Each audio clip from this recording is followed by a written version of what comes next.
So you know it's white supremacy, right? Like you understand that everything Donald Trump is doing is white supremacy. Now, I know that some of you are tired of hearing that or you don't want to hear that. I know that that sounds like it's too oversimplified of an answer or whatever the case may be. But if you simply look at the data points you have, it's undeniable. When he first got elected, or inaugurated, I'm sorry, the first thing he did was sign an executive order to end birthright citizenship. Do you know that birthright citizenship is enshrined in the 14th Amendment because of white supremacy?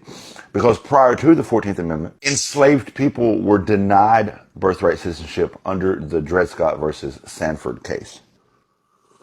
And so the 14th Amendment enshrined birthright citizenship so that nobody would be denied that. Donald Trump denied it with a stroke of a pen, even though it's being challenged by federal judges. Additionally, Donald Trump is calling for an additional census to happen. This has never happened in American history, where the president dictates this extra census. And in this census, he says, do not count illegal people. Now, of course, him and his administration get to determine who's illegal. You know where we've heard that before? Where people count differently than other people? The Three-Fifths Compromise. When enslaved people were considered as 3/5 of a person. Now look at this takeover of D.C. where he's deployed federal troops. He's gone from ICE Gestapo thugs kidnapping people off the street while wearing masks, ripping mothers away from their children, even people that are here legally and doing it legally, doesn't matter, all ripped away. He's gone from that to now terrorizing and harassing American citizens. But look where he's deployed these troops, primarily black neighborhoods. Now, the over-policing of black neighborhoods is as American as apple pie, but it's rooted in white supremacy. You got KKK Caroline giving us statistics about how many arrests they got. You got Jeanine Pirro's crusty, dusty ass talking about laying the hammer of the law down. You got MAGA influencers talking about how we need to clean these neighborhoods out and start over. This is ethnic cleansing. They are talking about black people. Now listen, they're going to play the, oh, nobody said black but you, Jolly card, and that's because that's how white people work. You motherfuckers know I was raised with you, right? You motherfuckers know I was raised in the same house as you white folk, right? Went to the same church as you white folk, right? Went to the same school, in the same communities, played with your white kids. I was raised by you. You don't fucking gaslight me. Anyway, I can keep going because there's a lot of examples, but all I'm telling you is if you look at exactly what Donald Trump is doing, it's white supremacy. This is a Make America White Again movement. Christian nationalism is a white supremacist movement. It isn't an over-exaggeration. This isn't a stretch. This isn't a conspiracy. This is fucking reality, and it's happening right in your fucking face. So white folks, why don't we want to know black history? Are we afraid? Are the powers to be afraid that if we really learned to appreciate the history of black culture in this country, we would see an example of love, an example of excellence, and an example of humanity that we could actually learn from, that we would benefit from, because we don't have enough of that in our culture. Is that what we're afraid of? Are we afraid of losing our positioning in a culture that's more so about winning and positioning than about life and enjoying life? And that's the concern with missing out on Black History Month. Race for What, thanks to the idea of Maker Taylor, is interested in also seeing February as Black Future February. But we have to understand that history. We have to understand why we should appreciate these people that have done nothing to harm us, no matter how much harm we have done to them, and how we can learn from them how to be the best version of ourselves. So while this world is crumbling around us as white people are scrambling around during this time trying to figure out what should I stand for, how about stand back, learn some Black history, and appreciate and invest in Black Future for February. Thank you. Race for What? Racism and white supremacy aren't something that white people are innocent of until proven guilty. White people are guilty. White people are racist and support white supremacy until they prove otherwise. I'm obviously a white person, but it does not upset me when people call white people racist because white people are racist. All white people in this country have some level of unconscious bias when it comes to racism, when it comes to white supremacy, because that's the foundation of the country. That is ingrained in the culture of this country, and systemically, the country was built on racism and white supremacy. And it is my job, because it is my privilege, to fight it.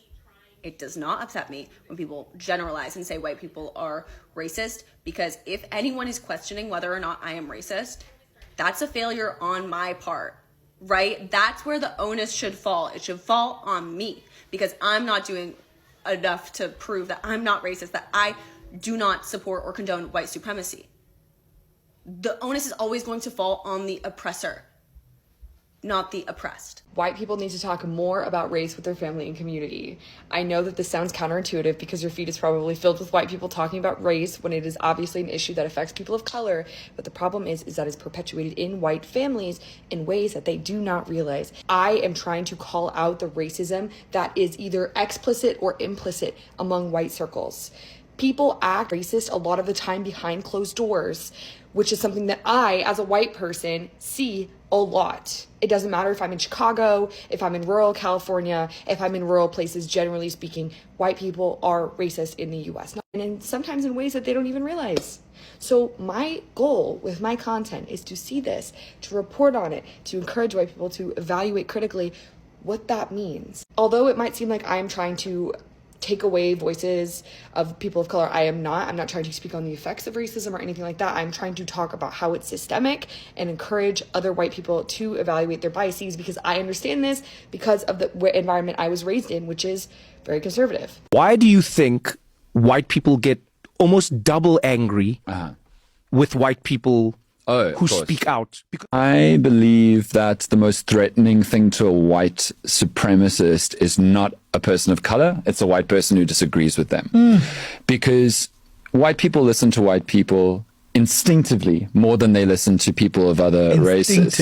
And I think that that is true of all different kinds of intersections. Men listen to men easily in a way they don't listen to women. Straight people listen to other straight people in a way instantly that they don't listen to queer people. So you think it's a power thing? I think that if somebody has an agenda of trying to create a world in which black people are lesser or black people are like this, for white people to all agree with them with, the most threatening thing to them is a white person who goes, "You're wrong." Because that white person could make other white people think, oh, maybe he is wrong. Maybe black people aren't actually like this. Maybe it's not like that. Some of them aren't doing a project for trying to convince everybody that black people are worse. Some of them just have deep-seated, unacknowledged racism within themselves. They conceive of races as teams. My team is the white team. Dan, you're white, you're on my team. Automatically. And teams compete in sport. Yeah. So you need, as a white person, Dan, on the white team, we need to be working together to look after our team. If you say anything that criticizes white people, you are harming the white team's attempt to win, and you are strengthening another team's attempt to win. That is a fundamentally, subliminally racist conception of how race should be most important in the way that you build power and protect community. To the white people saying that the Black History Museum has an overemphasis on slavery, what part should they focus on instead? The part where black people got restitution? Because that never happened. The part where black people got reparations? Because that never happened. The part where black people got their 40 acres and a mule? Because that never happened. The part where black people had their civil rights protected right away? Because that never happened either. In fact, it took until 1965, and even then, those civil rights look in the mirror and get offended by what you see. This comment is so funny to me because who actually does that? We only call people who exhibit white supremacist ideologies or behaviors or actual white supremacists, white supremacists. Most white people just don't like to acknowledge the fact that they're inherently racist or exhibit blatant racism. So when they get called out on it, they want to play victim. Oh, why do y'all have this victim mentality? Y'all's white fragility comes through rapidly. Like, I don't know. Because if I see something that walks like a duck and quacks like a duck, 9 times out of fucking 10, It's a motherfucking duck. You ever notice how the same people banning the Diary of Anne Frank, banning books by black authors, locking Latinos into concentration camps, banning Muslims from immigrating to the United States, gutting affirmative action, repealing DEI initiatives, all while reviving white supremacist monuments of the Confederacy, are the same people who constantly ask, why do you have to make everything about race?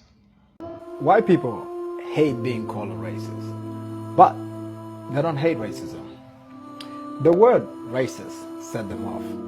Instant denial, outrage, anger, I'm not a racist, how dare you say that. But when it comes to racism itself, the violence, the stare, the discrimination, that doesn't move them the same way. That doesn't cause the same anger. It's strange. Being named the problem hurt them more than the problem itself. They want comfort more than accountability. They care more about their image than the damage. Here's the truth. If you don't hate racism itself, if you don't fight it, call it out, stand against it, then what are you protecting? Racism should make you angry, not the word racist. Let's talk about it. Hi guys, my name is Olivia and welcome back again to the channel. When you educate someone on racism, you are not just sharing facts, you are challenging their identity. And here is the truth. Most of them already know, what black people have been going through. But accepting that truth means, accepting privilege, accountability, and change. For people who build their self-worth on superiority, that feels like a direct attack. Yeah. So instead of listening, they reject. Not because it's false, but because it's true. Okay? If this video gave you something to think about, please don't forget to support the channel by subscribing to the channel. Give this video a thumbs up and let me know what you think in the comment section. Okay? Why do you think people resist truth that are right in front of them? Let me know what you think. Man, I tell you what, nothing makes racist white people more pissed off than me, a white person, trying to educate about racism and trying to educate about what white privilege is and all these things. And it's so funny because these same people will argue with me till they are blue in the face about how they're not racist and we don't live in a racist institution and black and brown people have it so easy and racism doesn't exist anymore. But then they will turn around and say the most racist, ignorant, vile shit you've ever heard in your life. The disconnect is amazing. And this is why I make content like this, because it's so important, because we do live in a racist institution and we are all raised in racism as white people. This is simply a fact. And the crazy part about it is every one of us knows this. Even the ones who will sit there and fight with me to the death about it and act like it doesn't exist. Y'all know white people are racist. Y'all know about the casual racism, the casual microaggressions that we are raised in, no matter where we live in this United States of America. And this is why I will never stop. I will never stop trying to educate as a white person about racism and how we need to learn. We need to evolve. We need to do better. It's almost as if they feel like admitting to a racist institution or admitting to racism makes them this evil, terrible person. And so they would rather double down than to grow and be a good person. And that's so sad, because all that says to me is that you have a small mind and a cowardly soul. And I wish better for you than that, truly, because everything in your life will get better when you stop being so ignorant. White people, if crime statistics really mattered to us, we would be talking about white men every damn day. We as white people love to throw around statistics when it comes to the black community. We love to misconstrue data about poverty rates, crime rates, single parent households. Here's the thing, if you really want to talk about problematic behavior in terms of statistics, we need to talk about white men. Most mass shootings in America, white men. School shootings, white men. Intimate partner violence, typically known as domestic violence, white men. Police brutality and systemic violence, white men. Online harassment and extremism, white men. Domestic terrorism, white men. Serial killers, white men. The demographic making up the vast majority of CEOs, judges, senators, and police chiefs who refuse to hold white men responsible, white men. And yet us white men are really talked about as being a problem. Few white people are asking what's wrong with white men, what's wrong with the culture. Few white men are demanding that we be fixed. And why? Because we as white men humanize and individualize white violent offenders. And it's time to flip the script. To shame and blame, because I know white males are incredibly fragile when it comes to that, but instead to name what's really going on and who continues to be protected and not held accountable because of selective storytelling. I hope this helps. White folks, it's time. It's time to let that go. It's time to really start to shift the energy back to the correction of the planet. And we will do that through Black empowerment. Just try it. Try it for a while. Try it sincerely. Put your effort into it. Let go of any of the ways that you think you need to be making decisions and start to really just look at life out that window right there. Look at life, see the trees, see the grass, see the flowers, and just recognize that if we support the people that we've been oppressing the most, the people that we want the least to succeed, how much more beautiful our life and how enriched our souls will be. So that is why I wrote Race for What? I've witnessed it, I've experienced it, it's beautiful, and it's joyful, and it's healthier for all of us. Join us. raceforwhat.com. Subscribe, like, follow us, but more importantly, go out and learn true humanity from Black culture. Racial equity is an imperative for all of America. It is defined as proportional fairness that takes into consideration what has uniquely and only happened to people of color and works to remedy the same. It is remedial in nature, and it must know what has only and uniquely happened to people of color. At this point, you have to seek that out.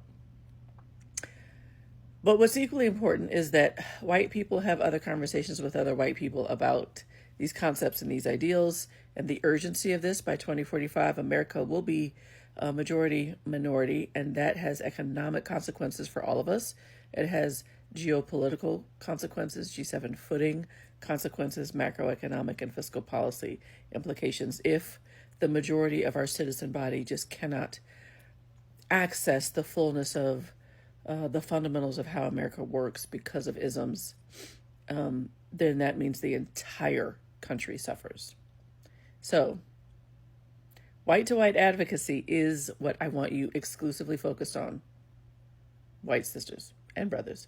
White to white advocacy. Now, it's not always intuitive.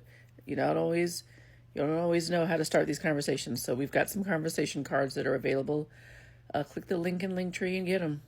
Put them in your purse, put them in your bag, put them in your backpack, wherever. Take them with you. You can pull them out, figure out how to have these conversations, start them, advance them, how to bring them to a conclusion. If you feel uncomfortable, if they're going south, these cards will help you. Get them.